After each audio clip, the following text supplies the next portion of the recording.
Thank you. Hi, everybody. Thank you for coming.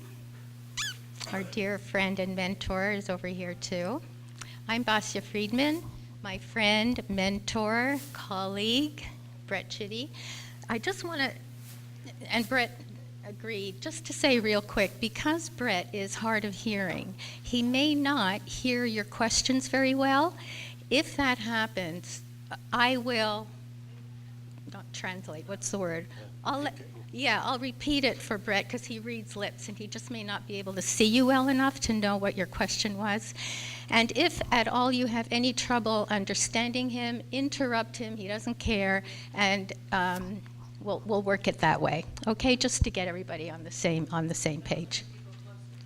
Do you want, if you want to, yeah, the men are closer. They're a little smarter, ladies. So you can all you can all come in closer. I think that would make it easier too. Oh, you're bonding. That's good. Men bonding. Good thing. Yeah. I just want to tell you something funny just to start off. I'm nervous. This is my first time kind of being, well, it's not my first time on stage here, but first time carrying an hour with somebody else. And I said to Keith, and Brett was standing right there, I said, oh, poor Brett has to deal with me. And Keith said, no, you have to deal with you. Brett does not have to deal with you. So he brought me right back home. I got to deal with my own thinking, right? Brett doesn't deal with my thinking. Okay, here we go. Okay, thank you very much, everybody. Can everybody hear me okay? Do I sound clear enough for you? Okay, closer? Okay, is that better? Okay, so this is about what are the three principles, and Steve's already done what I thought was a very good job of explaining it this morning, first thing. So what I would like to do first of all is to ask you if you have any question, just want to take 2 or 3 questions from you. What are the three principles, or in the sense of, is there anything not adding up for you? Is there something you want to know more about the three principles? Something like that. So, does anybody have any questions about that?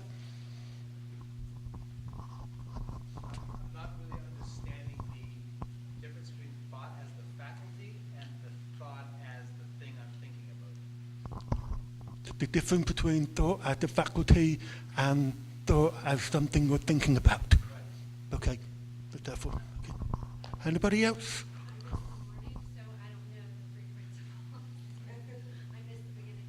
Okay. Okay, we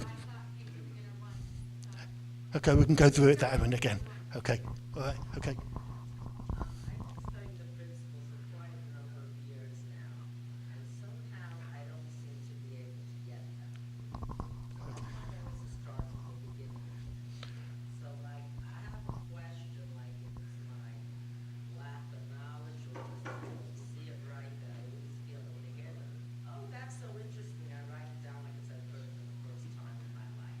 That. Like, like I'm going back to the other side of my beginning. Yeah, I understand. I'm just going to repeat it for the sake of recording. Okay, so she said, I've been learning about the three principles for a number of years, and I still haven't got them yet, essentially. Okay. Thank you. I'm having trouble, and I don't want to have trouble. I'm going to say something that sounds kind of harsh. At first, it sounds as though this process is self-serving, that I should feel that I have found that since I finally got in touch with my feelings, I am more compassionate to others. I feel pain where I didn't used to, and that motivates me to help them. And I see other people seem sort of oblivious, not affected by anyone, but I also don't see them as inclined to help other people. So I feel that if I adopt this, I'm sort of taking away my newfound purpose in life, which is I want to help people feel their feelings, and it's not coming together. It's like you're saying the last 50 years of my life were nothing. So I don't want to leave and say, forget about you. I want to find a way to integrate it with, first accepting, validating where a person's coming from, understanding, well, why did I feel the way? That's human. She did hurt your feelings. Okay, now what do you want to do about it? If you just jump in and say, change your thoughts, I think you could just bounce off. Okay. I'm trying to remember everything he said. Okay, but basically, what I'm hearing is that you're getting the sense of what the three principles mean to you, and you would like other people to benefit from it. The general concept of it's your thoughts that affect your feelings, and so you should catch yourself before you start to feel pain or something. I think pain is important. I think pain can be beautiful. So there's a part of me that's hearing black and white, and I know it's not black and white. It's like, okay, no more pain. I want my pain as much as I want my other emotions. I don't want to just sort of turn off the negative and keep getting from other people the positive. You won't get it. So it makes you like not want to relate to people. Yeah. Okay, I get that. Can I just say? I think it sounds a little bit like you might be confusing this with positive thinking, perhaps. I'm not sure. My experience with the principles is that I'm actually more able to feel the full range of my experience because I'm not afraid of what I'm feeling, and I don't have an agenda about what feelings I want and what feelings I don't want. So that whatever feeling is gifted to me, really, I'm able to be in the presence of that feeling because I know where it's coming from, and I'm not afraid of. No. I know. I think that sounds like what you heard, but no, we're not at all trying to change. Absolutely. Well, it's very human to feel your thinking. When you know where your feeling is coming from, in fact, it makes it, I know that even the feelings that I don't want, for example, are there, I can learn something from being, quote, outside in. I can learn that I'm attributing my feeling to something other than my own divine design that I'm a part of, and I work just like everybody else. So when You can't help someone else acknowledge that they said something hurtful. I feel like to me, it's not enough healing. The world is just in here. It's all me. No, that person just threw a comment at me. I want to be able to help them grow and say that was hurtful. See? I do, I hear you. Interaction. You know what happens? Deflect. No, it's got nothing to do with deflect. And maybe if you just keep listening, you'll hear maybe a little bit of difference between what we're saying and what you think.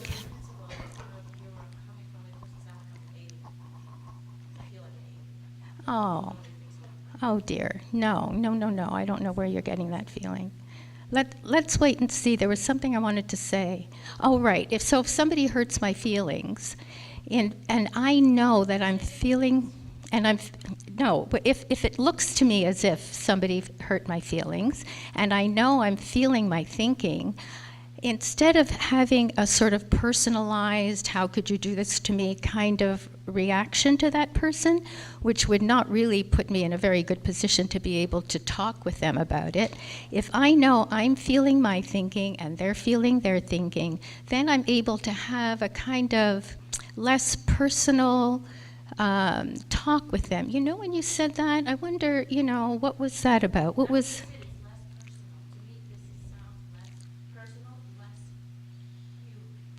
Well, less personal and more human, more in common with the rest of humanity. But I hear that you're disturbed, and I don't like to hear that. Very feeling person, and I don't want to fight this. I am by nature a very feeling person, and I didn't used to have my feelings. Okay, we get what you're saying, but we want to talk about what are the three principles here. So if you can be patient with... I'm not asking you to stop, but if you can be patient with us for the rest of this hour, and then we'll be able to explain. I guess I just want a little help to be patient with it. Yeah. How to stop these fighting thoughts. Yeah, but I'm not going to tell you how to be patient. It's about understanding how this works. Okay? I'll take one more question, and then we can get into what are the three principles. Okay. I have a question. I deal with children, and I heard from those teachers that the main thing is thinking should be the word that you should not think so much. I want to know how we can give this over to a child from 5, 6 years old, teach them that thing also, that they should not think. Same thing what we teach here, how we can give it over to children. Sometimes children need to know that. This way they're young, they're going to know.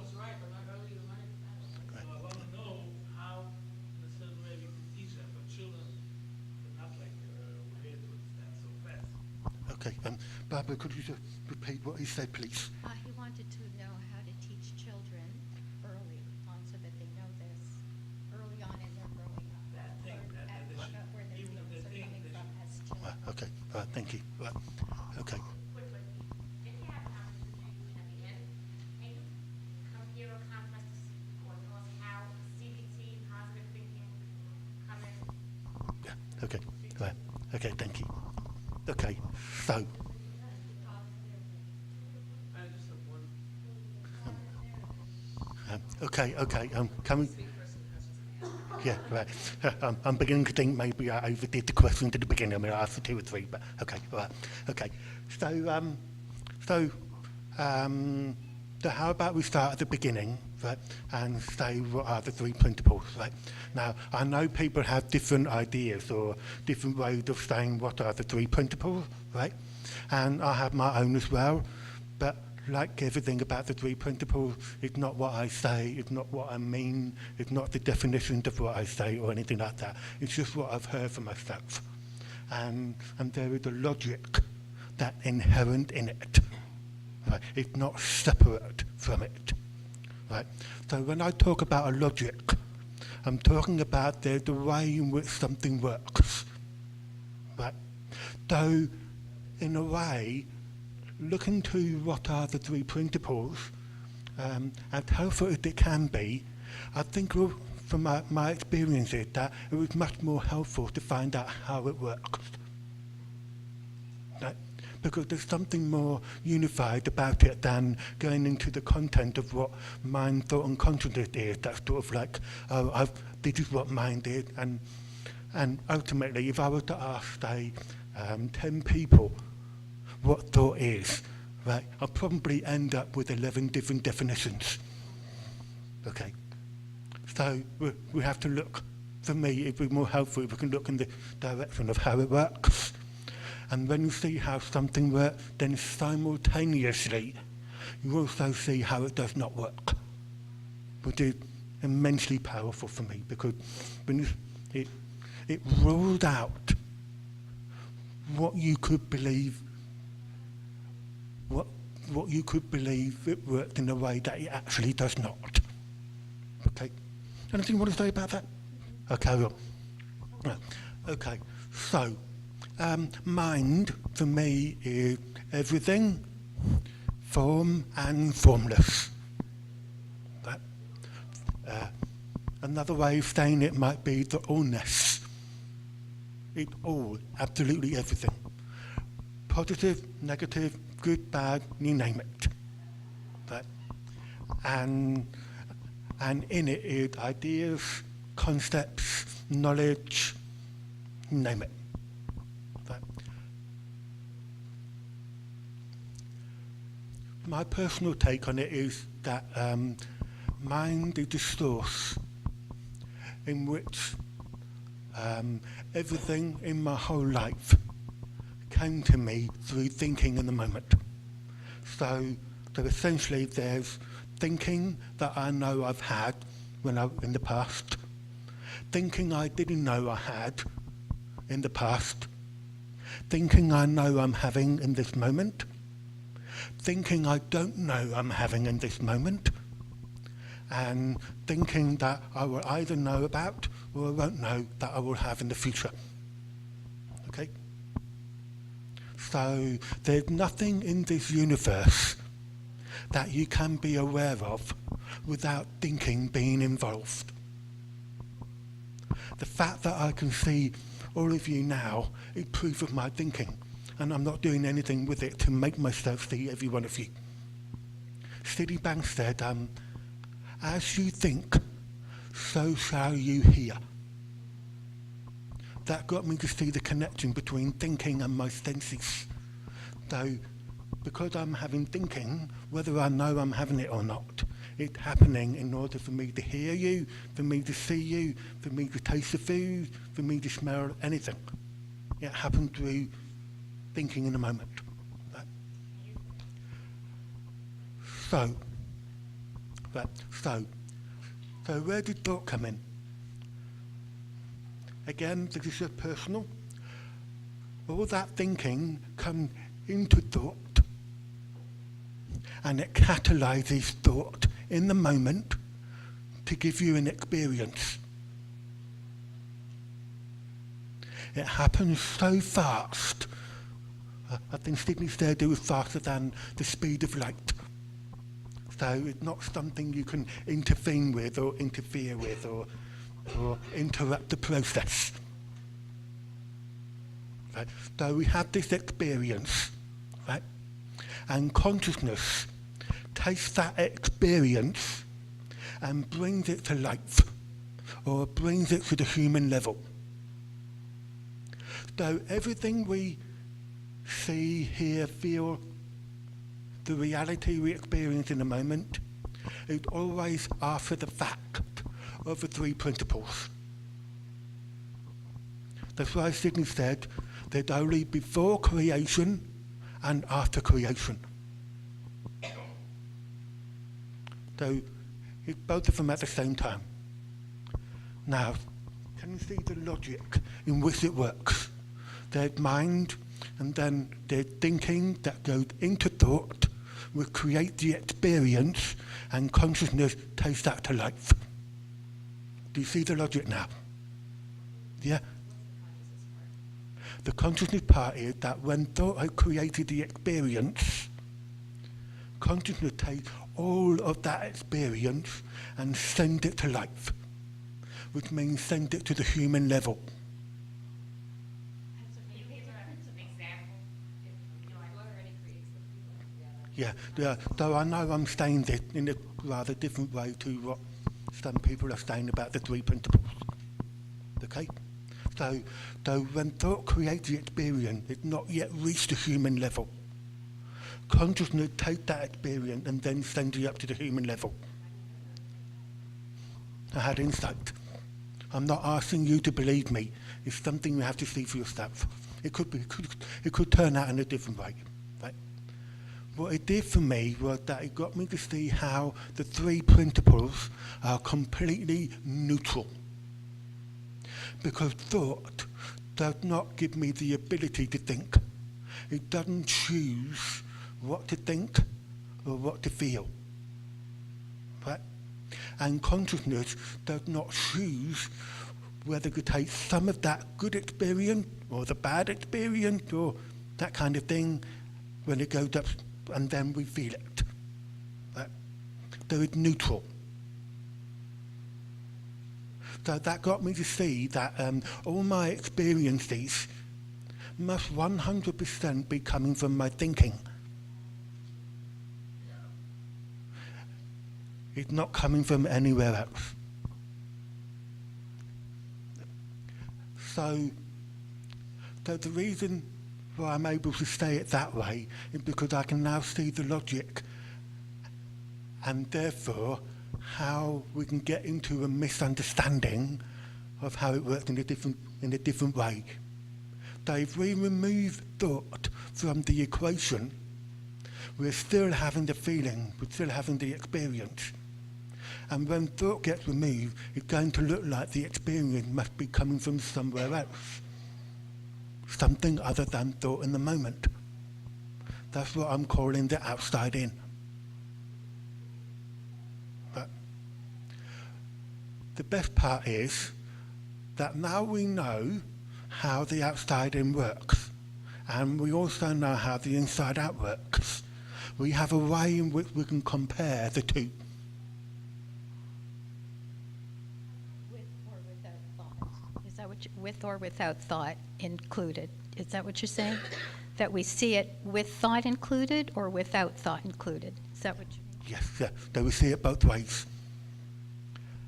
So now that we know we have both ways of seeing it, we now have a very good we have a what I call a direction that Terry was speaking of earlier.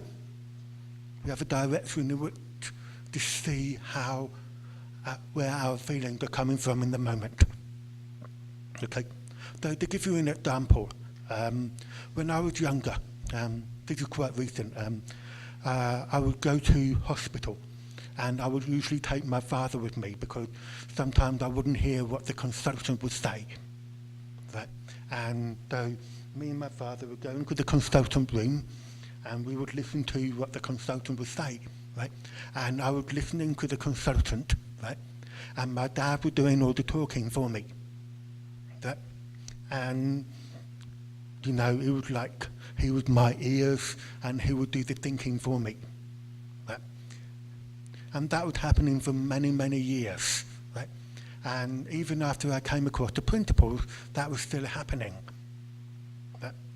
And then after the paradigm, it brought about a question that I never came across before, which was, how come I'm still bringing my father with me, and he's still doing the listening for me, and he's still doing the thinking for me, having the communication with the consultant, right?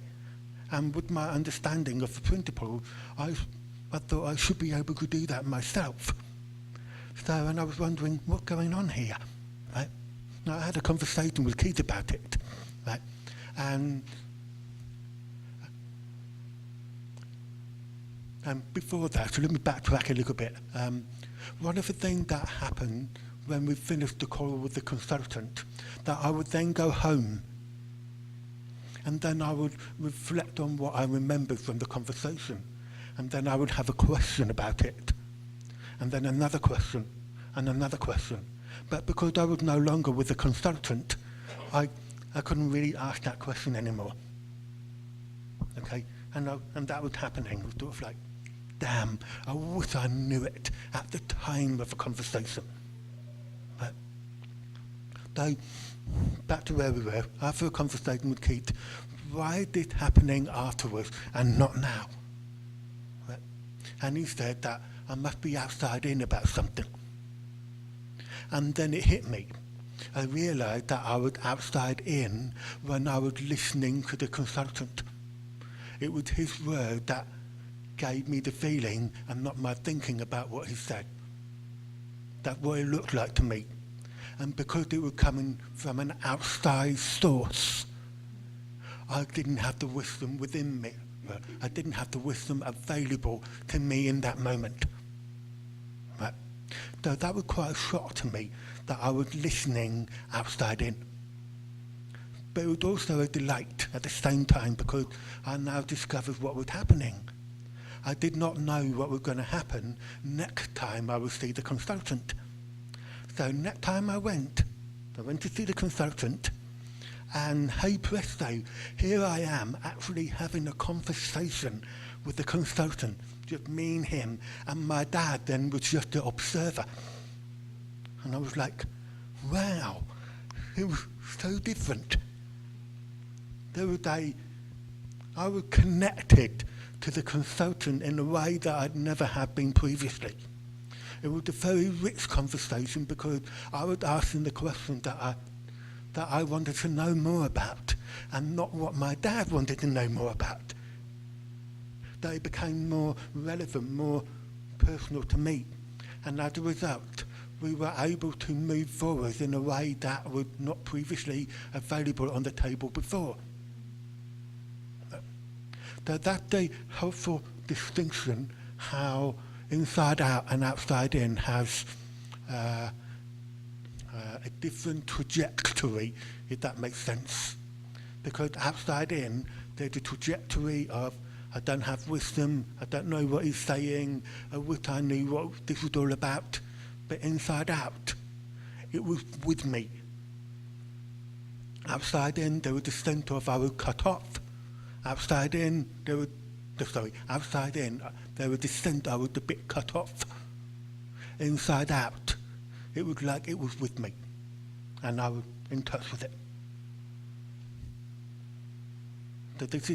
So the difference between knowing thought in the moment and something other than thought in the moment is a very powerful way of differentiating between the two different ways in which we work.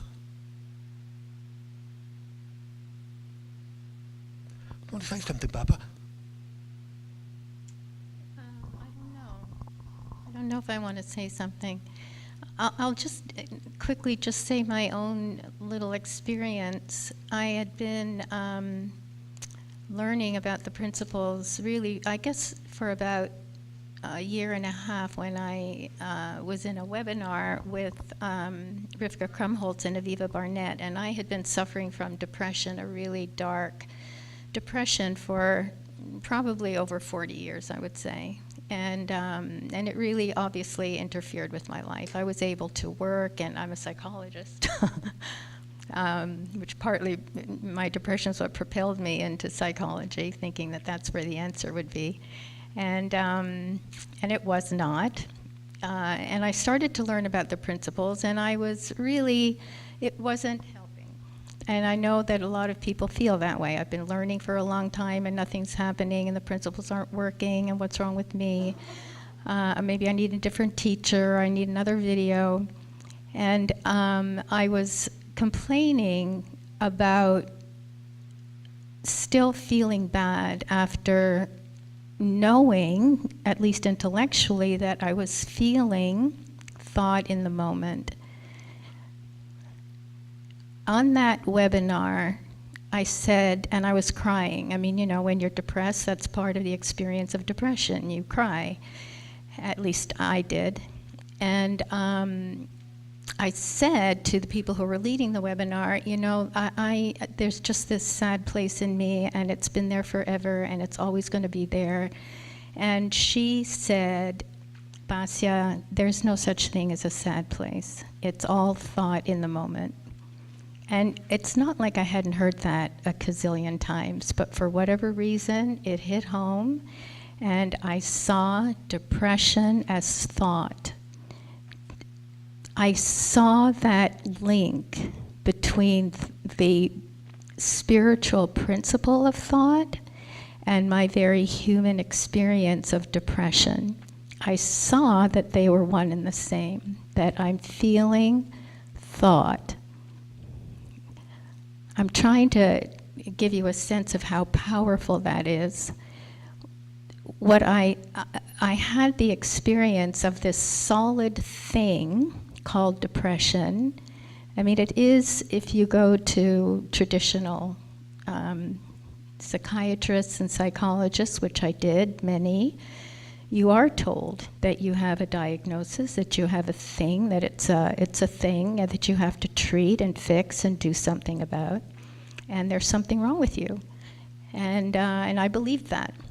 But when I saw depression as thought, it was kind of like a block of ice, like a concrete thing, literally melted. I sort of had this image of this concrete thing that resided somewhere in me. I don't know where. I thought it resided in my brain and my heart. I have no idea, but I never even questioned where this thing was that I was carrying around my whole life. But it made sense to me that it lived inside me somehow, and I was viewing the world through this thing. And it literally dissolved. Because we're not feeling things. Even thoughts are not things. It's energy, it's power. There's no separation between the feeling that I have in this moment and the spiritual power that is creating it. What is so wonderful for me, and there's lots of things that are wonderful for me about that, but that means that with every experience I have, every thought I have, every feeling I have, I'm connected to the spiritual. I'm connected to the infinite. We're never separated out from the infinite source of reality. That the principles, these infinite spiritual principles, permeate my experience moment to moment. They're integrated with my experience moment to moment. That is awesome. And seeing that, so many of my questions fell away. I know what it feels like to have some of the questions that you're carrying around. I had them too. I still have them when I'm outside in. But what happens is that when insight comes through, and remember, we're all connected to the source of insight. It's not like it's far away somewhere and alien to us. It's a part already, a part of who we are in the deep wisdom that we're connected to, and we just don't see it. When we are gifted with a glimpse of deeper wisdom like that, all of the misunderstandings we had, like depression is a thing, or you're the person who's making me feel this way, or all the other misunderstandings we have about the source of our psychological, emotional experience, literally do fall away. Truth is powerful. It's kind of like in the light of truth. What's the opposite of truth? Misunderstanding can't survive. Falsehood. Thank you. Falsehood, misunderstanding. It just can't survive. When you see the thought-feeling connection, the feeling that was attached somehow illogically to the thing that I thought was creating my feeling falls off. The feeling fell off depression, was reunited, all like in a nanosecond, with the thought that created it. And I was back aligned with the mental health that I'm already a part of. So I don't know if that clarifies any more than, about mind, thought, and consciousness, but the definition that I like, and I think it was Sydney Banks, and Keith often, and Valda often quote it, that mind, or the energy of all things, I think of it as the intelligence that permeates reality. The intelligence behind life acts as a catalyst and transforms thought, and we're talking about thought here as a principle, as a spiritual principle, and transforms thought into the reality I now see. So can you hear there? Transforms thought into the feeling I now see. No separation there between the spiritual power of thought and the reality that I experience moment to moment to moment to moment. That our reality is being created literally anew, moment to moment to moment. That means that with the very next thought, I could have a completely different experience.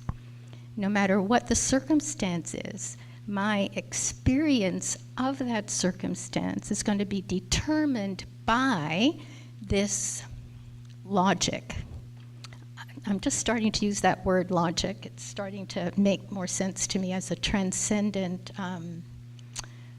principle, I guess, of the universe, a law in which we work. So I don't know if that's helpful at all. It's a new direction. It's a new way of thinking about where our experience of life is coming from. It turns us back towards ourselves, and it really does eliminate victimhood. I can't blame you for making me feel a certain way. And that is just so liberating. And I often, sometimes, not often, but I get caught and I don't see it, and I'm kind of grinding, as Keith said, in my mind about why he said that, and what's wrong with him, and what's wrong with me, and why am I even that person's friend, and I'm never going to talk to them again, and why didn't my daughter call me? I mean, whatever it happens to be. I forget where I was going with that. Where was I going with that? I don't remember. Outside in, yeah. But I was going somewhere with that. That when, blaming somebody else. And that's the way it feels, that I'm sort of victim, of my circumstances. And then more and more, the more I begin to see how I really work, it sort of taps me on the shoulder. I hear it a little more frequently than I did before. Oh, wait a second, what's going on here, Bossy? What are you doing here? Where do you think this feeling's coming from? And it takes it, the energy, the feeling falls off that person because I'm seeing the feeling now connected to and at one with the thought that produced it. That person, that thing that I was, quote, blaming no longer has any power and simply falls off my mind as something even necessary to think about. And it all happens apart from my will and my doing and my accomplishment. It's extremely humbling, really, to know that there's a wisdom that has my back. I don't have to figure it out, and I can't even. I mean, I've gotten myself into 40 years of depression trying to figure it out by myself. So, I mean, not... I'm glad you think that's funny. And and people often tell me, yeah, but you know, I just feel out of control. Hallelujah. Yeah, you're out of control. You were never in control in the first place. It's a gift to feel out of control. That means there's an intelligence beyond me and what I already know that's in control. Let me look over there. So rather than it being a scary thing that I'm not in control, it really, once you begin to see it more clearly, it's a tremendous gift. And the more that all that idea that I should be in control falls away, the more peaceful I am inside. There you go. Another thing that struck me about this paradigm was that when I had my first insight, it came in a way that would completely, it took me completely by surprise, right? And it most definitely was not something that I could have thought about ahead of it.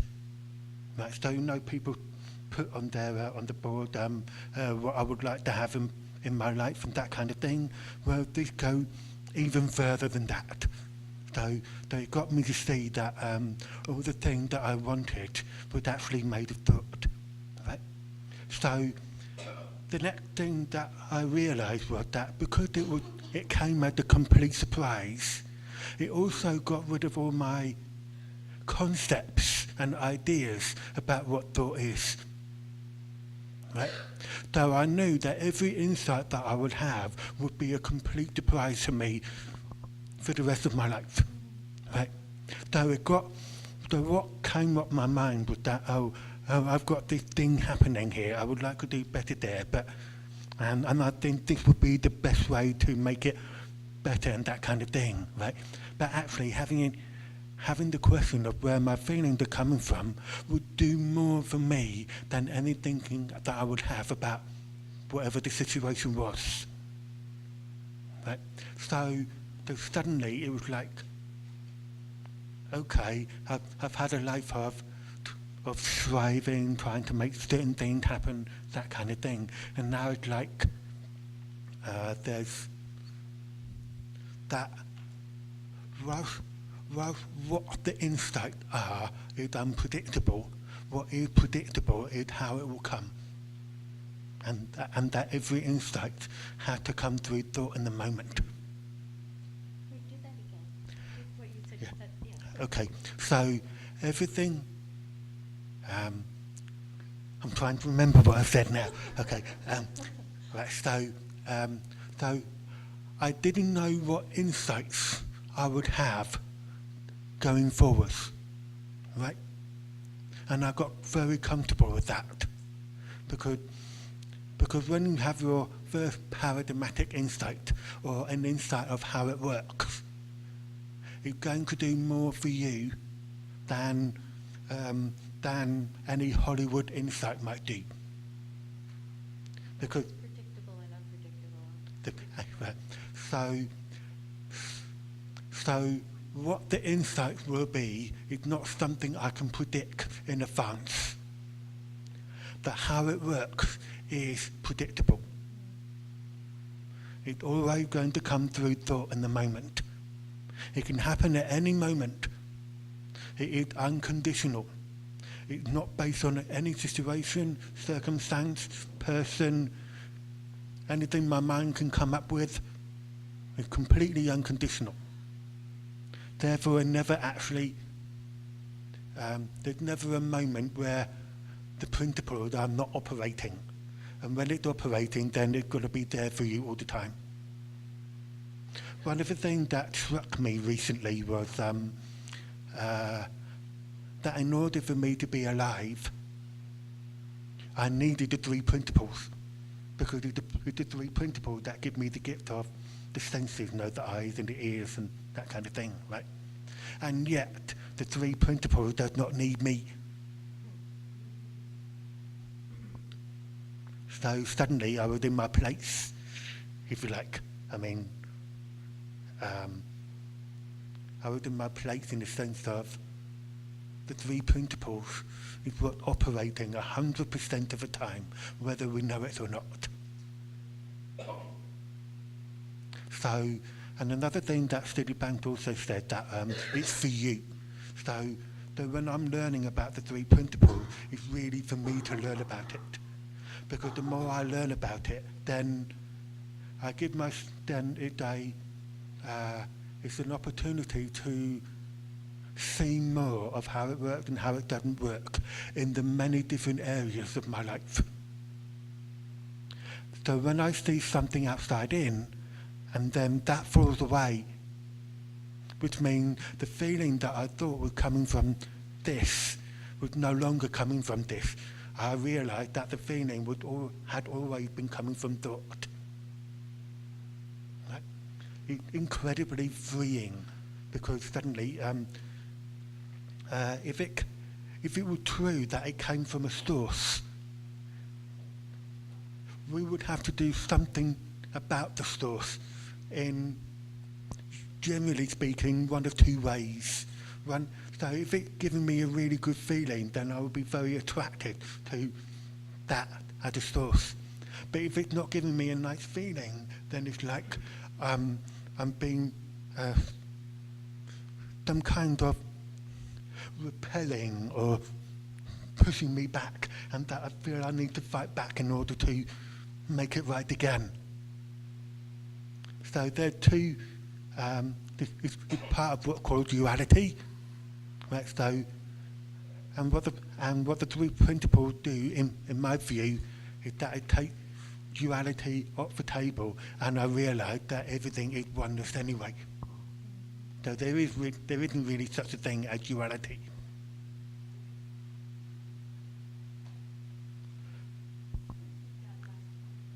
Yeah, okay. About duality, about the oneness. Yeah, okay.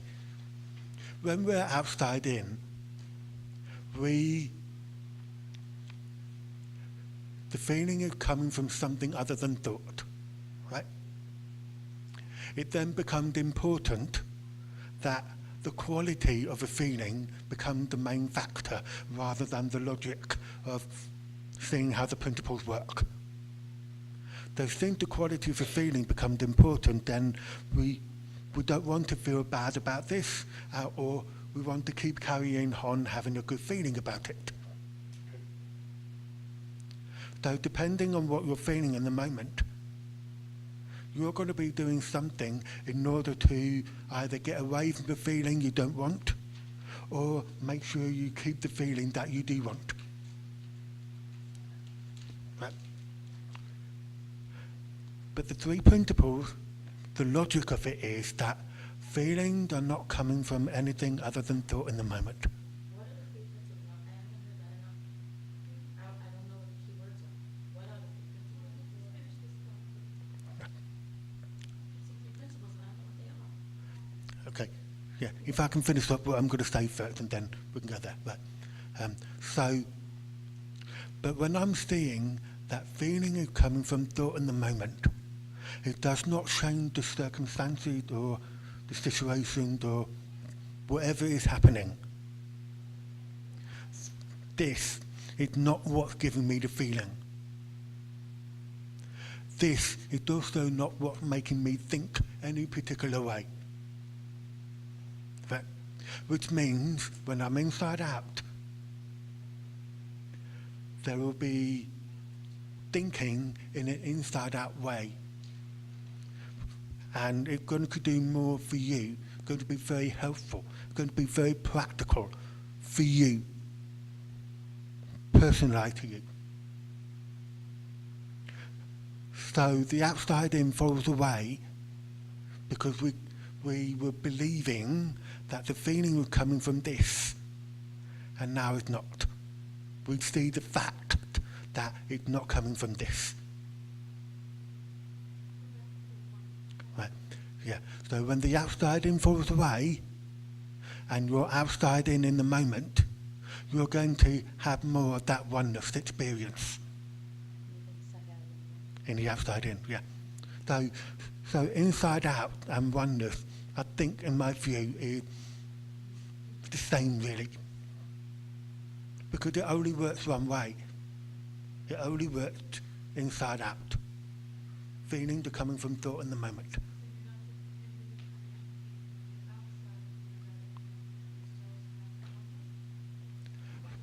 Yeah. There's nothing out there that can take away the oneness from you.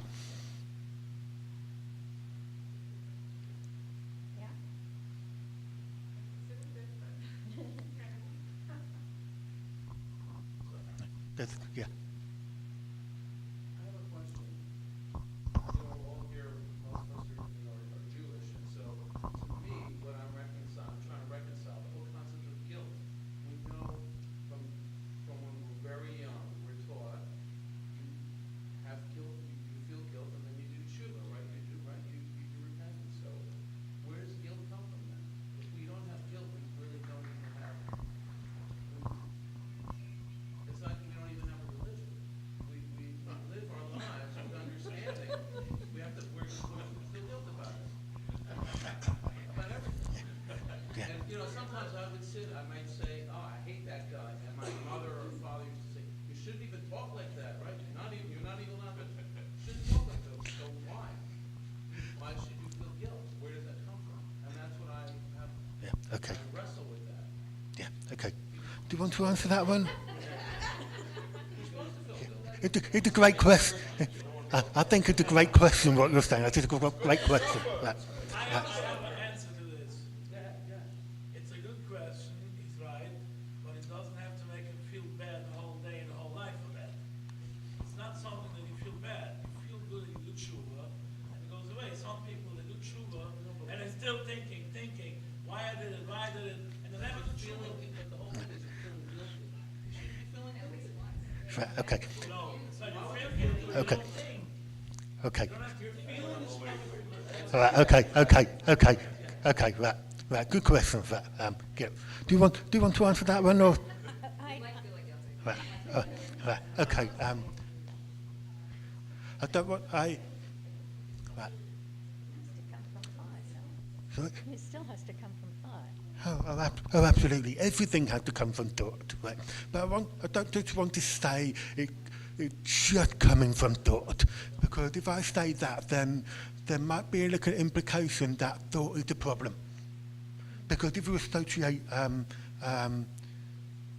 guilt with thought as the concept, then it's going to look like thought's the problem, and therefore I've got to deal with thought. I've got to change my thinking. I've got to change that kind of thing, right? And I don't want to go that way. I want to go toward how something actually works here, right? Okay. Now, because the three principles are operating 100% of the time, there's no way, in my view, that the principles can ever be the problem. The principles are not the problem here. The only time when it's the problem is when you believe that your feelings are coming from something other than thought in the moment. Now, I've also seen that that if you don't know that, and you're having a feeling that you don't want to feel, then it's going to look like thought is the problem. Thought is the bad guy. Thought is the enemy. It's not. As a principle, it can't be. So we're going back toward the logic again. Where do you think your feelings are coming from? If you can see where your guilt truly is coming from, for yourself, insightfully, then you've got to do something for you in a way that trying to change how you feel about it or doing something with your thinking is not going to provide for you.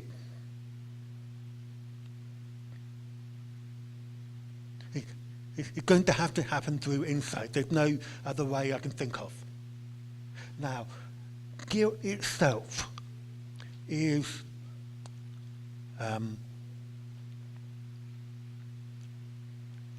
we're not looking to change the feeling here. We're not looking to drop the feeling here. We're looking to understand what's actually happening in the moment. Right?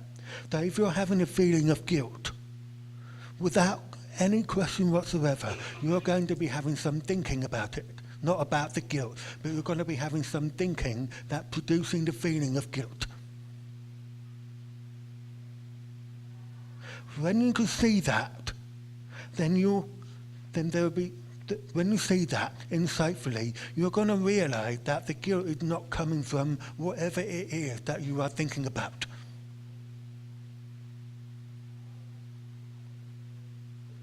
So we're not looking toward the three principles itself. We're looking to how it works. Where is your feeling coming from? Can you see the connection of that, your thinking and feeling together at the same time, rather than what you are thinking about or something out there? And even then, when you see that, you can still do tshuva. It doesn't take tshuva off the... tshuva is a Hebrew word for repentance. There's a 3 or 4, depending how you do it, 3 or 4 step. Asking for forgiveness from God for spiritual or even not spiritual, I don't like the word sins, what can I call it? Misdemeanors that we've done, and it's a kind of cleansing of the soul. So learning where the feeling is coming from, that it's coming through thought in the moment, doesn't eliminate our Jewish practice of doing tshuva. In fact, I think we can do tshuva from a cleaner place rather than personalized, woe is me, and although we do, that's a whole other thing. But rather than from a really personalized, I'm no good and what's wrong with me, I mean, you can't do good tshuva from that place. But from a more, almost a neutral place, a more compassionate place towards the self. So they don't, knowing that your feeling is coming from spiritual thought in the moment doesn't eliminate the process of tshuva that we do. But it would, just let's say your Jewish mother knew about the principles. She probably might not say, but you shouldn't feel guilty. I mean, you feel guilty. If you're thinking guilty, you're going to feel guilty, you know? So I can see you're still kind of, it's okay, you wrestle with it. Yeah, so this is not a prescription or a doing. The way it works is that we're going to have thinking 100% of the time, which means we're going to have a feeling 100% of the time. Right? That's why Friedman says, if you can learn not to be afraid of your experience, that alone will change the world. Because now you're not making something of your experience anymore. You should know that you're having an experience because you know where it's coming from. And when you know it's coming from, then you're not going to be afraid of it anymore. You won't become insecure anymore. Okay? Yeah. I understand, and I heard you say earlier a new way of thinking. I do get that feeling is caused by thought, but it doesn't sound like the thought gets changed. What about what's behind the thought? If I feel bad because of my thoughts, then I must have bad thoughts, and so I'm rotten inside. So then you're left with self-blame and, whoa, how do I undo this? I get that feeling is caused by thought, and it's caused from me, then there's something really awful in there. How could I ever change this? To me, that sounds like a bigger step than the concept that you feel because of what you think. How do you do, what do you do? Those thoughts did come from somewhere. Maybe they need to be uprooted, but goodness, it's like major surgery. Yeah. Maybe that's gonna come Is later. it going to change the thought? It has to be, or else you keep doing the same thing. Yeah. understand. goal to change the thought? No, we're not looking to change that thought here, no. Then you Yeah. just keep on doing it. Right. This is about, again, the logic, right? There are two logics here, right? The logic that's true is that your feeling is coming from thought in the moment, okay? When we don't believe that, then we create, if you like, or believe that it works in a different way, i.e. your feeling coming from something other than thought, right? Now, when you're believing that your feeling is coming from something other than thought, you are going to have a trajectory of thinking in an outside-in way. Right? And it's going to carry on in that direction for as long as it takes until you have an insight about it. When you have an insight into how something actually works, the thinking that you were having in an outside-in way would have to be rendered illogical because it doesn't work that way. And therefore, the thinking you were having, you wouldn't want to, well, it would be far less tempting to believe in that again because it doesn't work that way. But so suddenly, this trajectory, no matter how long you've had that trajectory for, it could be a few seconds, few hours, few days, weeks, months, years even, right? All of that suddenly drops. Basha spoke about it when she realised about her depression. How many years was it? 40? 40 years, right? But when she saw it was thought in the moment, it's just dissolved in that moment. I'm willing to bet that whilst you were having that depression, that you had a lot of thinking that was based on it. What could I do about it? How can I feel better? It was all that kind of trajectory of thinking. And there probably must have been no end of it. No end to the money I spent on. Okay, fine. Right. So when she saw how it actually worked, right, all that thinking just didn't make any sense to her anymore. Because she realised that what it was made of in the first place, right, that fell away. Basically the foundation of the outside in fell away, which means everything built on top of it must come crashing down with it. All schools of psychology crumble away. We're talking about the dropping away of the outside in. Nobody knows what they're going to think next, especially inside out. But inside out will do something for you in a way that the outside in will not do. Doesn't tell you what to do with your thoughts. It's your fault. It's not their fault. Not my fault. What do you do with those thoughts? When you talk about crumbling and erasing, surprise will go have a frontal lobotomy. Where do I stay if I go? Sounds like the whole me goes. It's just not, when somebody walks by and goes, you can't bother me. You can't do that. It doesn't bother me. It doesn't bother me. What? All I'm going to say for now is that, Thoughts? I have to erase everything. for me, I think you need an insight for yourself. When you have an insight for yourself, then you'll see something on a fundamental level that I don't feel you're getting at the moment. Not tell us how to change it. It's like the next step. Right, so it's going to take an insight. It's available to you. So if you be willing to look in that direction, then hang in there. Hang in there. Excuse me. He mentioned about jealousy.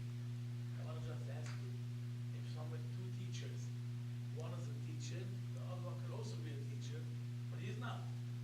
He's just at home, he's jealous, and the other one is a teacher. It's very hard to say, don't think. Maybe you think, maybe you have to work not to think too much, believe in God. But it's very hard to say you don't think, because he has it, and he has the same quality, you don't have it. You know what I mean? It's very hard. I'm not understanding.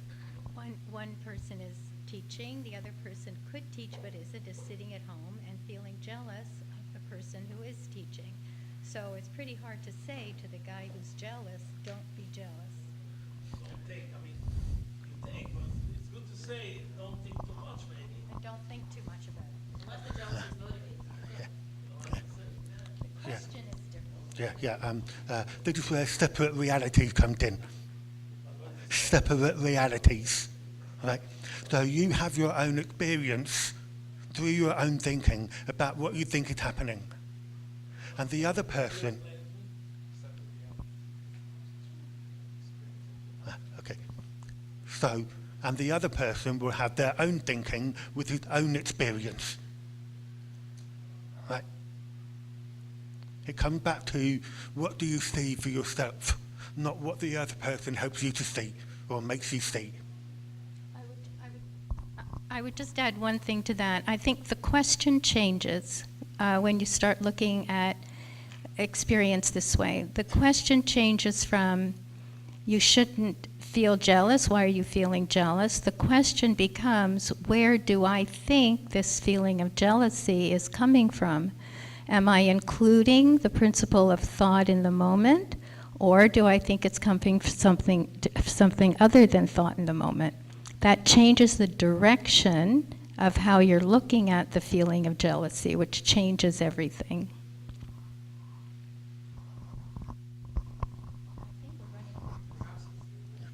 Are we out of time? I'm trying to integrate what you're talking about, but it seems like really awkward to see myself. I'm on the right track. But like in the law of physics doesn't have a moral judgment as to how you use momentum. You could decide to use momentum to build something, you decide to use momentum to shoot a bullet and kill something. God forbid. So that's a moral, later on comes the moral judgment. Once you understand the laws of physics, then you can decide how you want to use it. So three principles is not telling us how to use our thought. Once we understand the process and understand where the thoughts and feelings are coming from, then we can decide to choose which types of thoughts we want to spend our time with. That's the moral choice. Okay. I agree with everything you said except that last part in the end, right?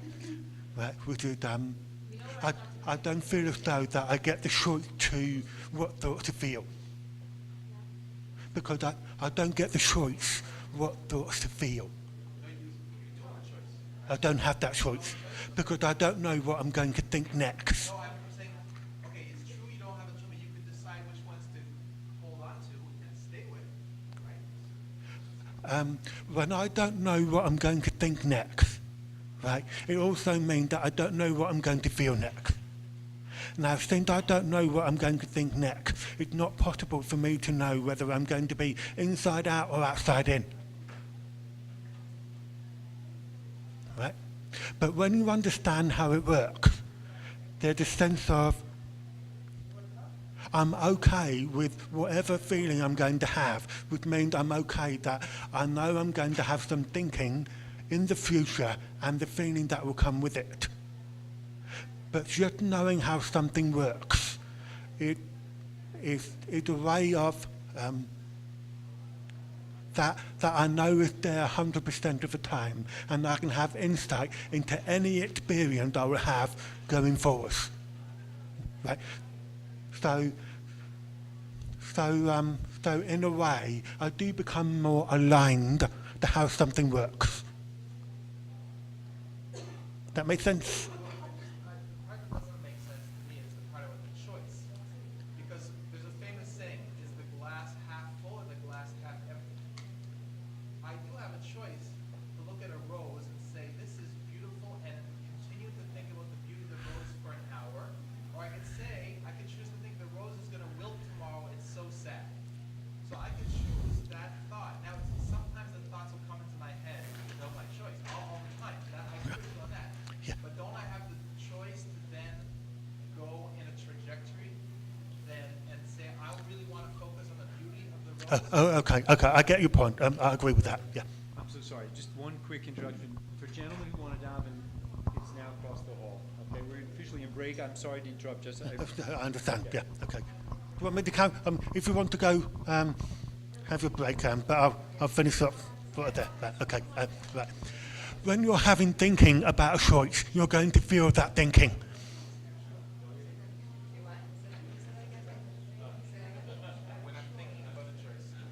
Right. Your choice is made of your thinking. Any choices you have is going to be made of your thinking. Okay?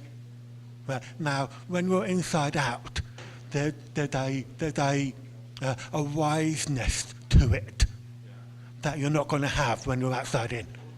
So when you're inside out, then I don't know how it works. I don't know how choices quite come into it. But one of the things about the paradigm is that it takes me away from the question of what choices do I have or that kind of thing. But there's a sense of there's more included in my reality.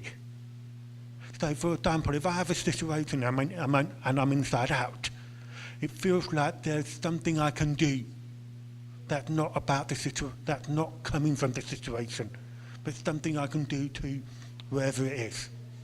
So choice is not a positive or a negative thing. But then again, if you're outside in and you have choices in the outside in, I'm not sure that's going to be helpful. But if you have choices when you're inside out, then you've got something that will help you. So again, we're coming back to the same two different logics here. Do you see where you're feeling and coming from in the moment, or something other than thought in the moment? Because the choices you have when you're outside in will not be the same as that of the inside out. You're not going to get inside out choices when you're outside in, and vice versa.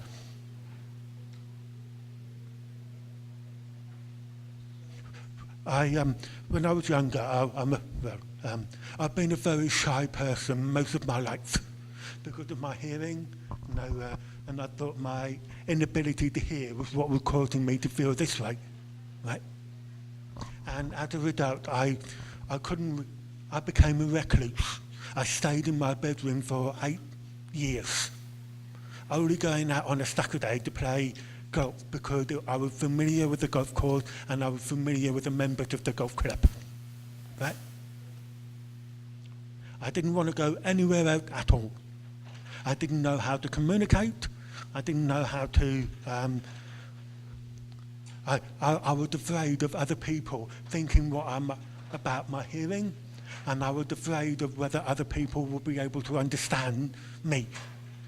Okay? But when I saw the paradigm, how it worked and how it doesn't work, right? I started to see that my hearing was not what was giving me the feeling. It was my thoughts about the hearing that was giving me the feeling.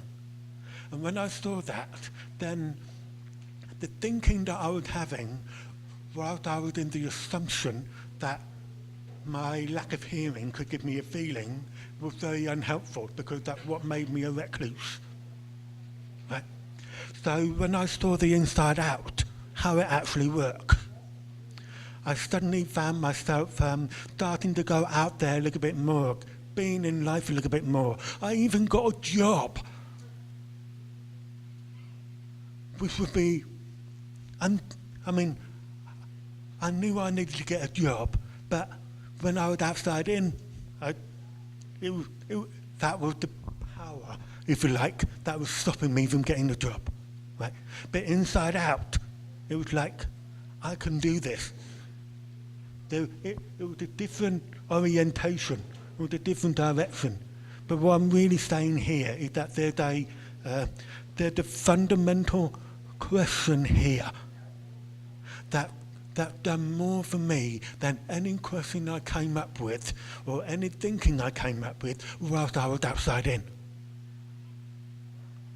So seeing the discovery or seeing the logic, that changed the question to rather from whatever the question is and come back down to one question. Where is your feeling coming from about absolutely anything? Totally everything, no exception. So that the paradigm thing, it's not the three principles that got me to get a job. It was my insight into how the three principles work that got rid of my outside-in thinking, that moved me forward.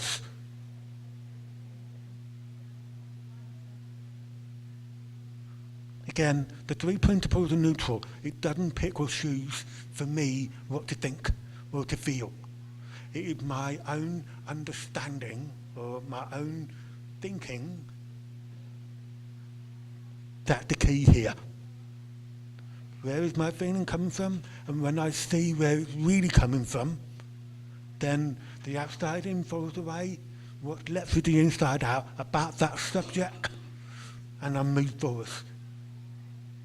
That's why it's very practical and helpful.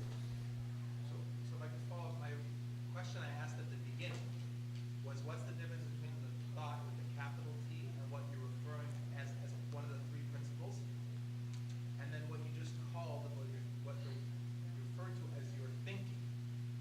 What's the difference between thought as one of the three principles and what you call my thinking? Okay. For me, the three principles, all they do is turn what you're thinking in the moment into a human experience. That's all it does, nothing more. Okay? Your thinking in the moment is part of your free will, whether you know it or not, and you're going to be feeling that thinking because of the three principles. Keith talked about the moon, right? And it's up there because of gravity. You're having an experience because of the three principles. Okay, but the three principles are not the same thing as the mechanics of my thinking. The brain running We're is going. not the three principles. The three principles is what manages what is going in my brain. The three principles are, how do I say this?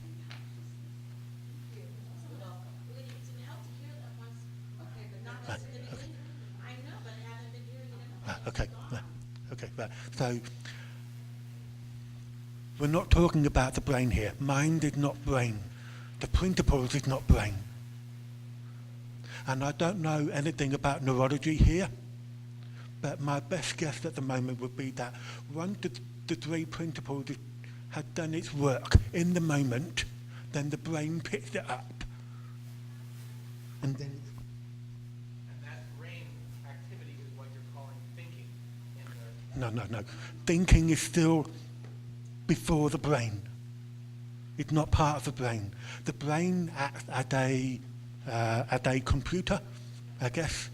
So whatever the three principles does, it's going to go into the brain, and then the brain will give you the experience of it.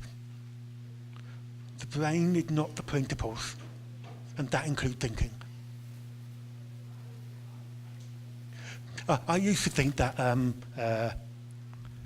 it must be something to do with my brain, right? So then I would start thinking about what to eat to make my brain become healthier, that kind of thing. Or what can I have, what can I do to change my brain, that kind of thing, right? But when I discovered that none of it made a difference, even with after some considerable amount of trying, right, I basically gave up because it wasn't working. It wasn't until after I came across the paradigm, I'm like, there's something more than this, right? One of the questions I had quite early on was that, do I use my own intelligence, or do I use an intelligence that created my intelligence? That got me to see that there must be a power that doesn't have anything to do with the brain.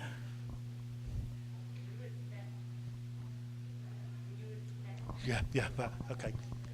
I had an insight, which was, do I use my own intelligence, or do I use the intelligence that created my own intelligence? Right. that was the first time that I realized there was something that wasn't in my brain. There was something that seemed to be informing my brain. There's the power behind it. Pre-exists. Something pre-existing. I didn't know pre-existing at the time, but I knew there was something beyond the body, essentially. Is that the intelligence you call insight? An insight lets you know how something works. I'm saying an insight is when you see how something works. You, how long have we got? I think we're done. We're done. All right. Okay. Well, I've got to talk afterwards, so I can say some more about that. Is that all right? Can I say? I'm doing the talk after the break, so is that okay? I can say something about it, and then, yeah. All right. Okay. All right. Okay. Thank you.